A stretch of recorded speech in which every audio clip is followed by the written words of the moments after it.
Hi everyone, it's Wednesday, I'm Claire and today I'm talking about 3 reasons why you don't need a will.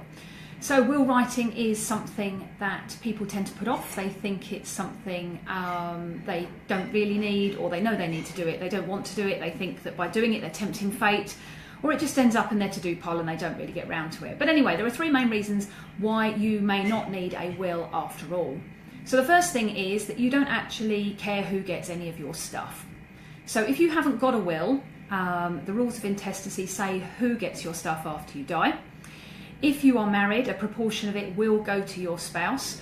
And this is the case whether you are actually married or if you are separated but not divorced, this is still the case. So if you are still legally married but you haven't been with your partner for 5 years, you've both moved on with your life, that type of thing, not got round to getting a will, if you die, they will get the first £250,000 worth of your assets, which can include the house that you're living in. You may even be living in it with your new partner, and they are legally entitled to that.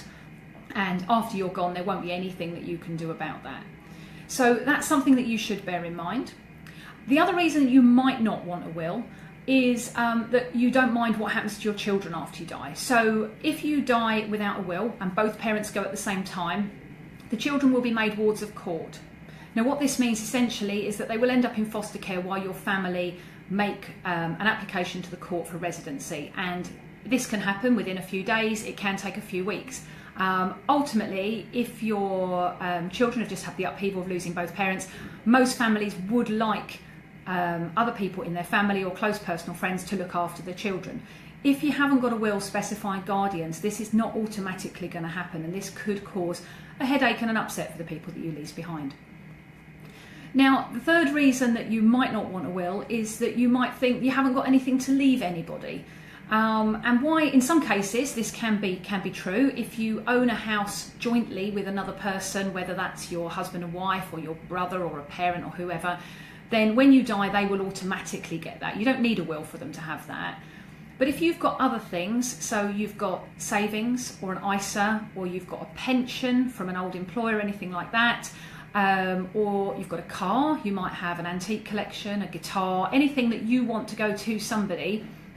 Again, if you haven't done a will, that may not go to the person that you want it to go to. Ultimately, if you have no living family at all, and you die, your assets effectively will go back to the Treasury, or if you happen to be in Cornwall, they go to the Duchy of Cornwall. So effectively, yeah, if you haven't got a will and you die without family, the government gets your stuff. So writing a will doesn't have to be complicated. It's something that you can come and see us about. If it's something particularly complicated, we will put you in touch with a local firm of solicitors where you can go and sit down and have a face-to-face interview and talk about what you want to do. But in most cases, wills are quite straightforward. We work in partnership with a will writing firm in Folkestone who prepare the wills for us, and for less than £200 we can sort out a single will and get your wishes down on paper. Business owners also need to think about wills.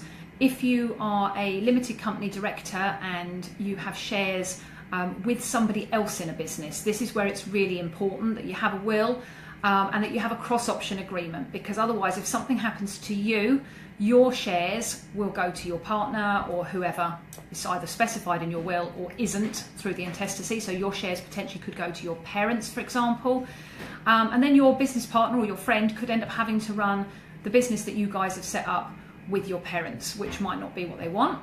Your parents could sell the shares to the business, and your partner could lose control. So there's lots of things that we can do to do with this sort of thing, inheritance tax planning, and other things that actually mean that all this stuff you've worked your hardest to achieve and you've built up over the years actually goes to the people that you want at the time you want it to. So make an appointment, come and see us. I will put a link at the bottom to the appointment page.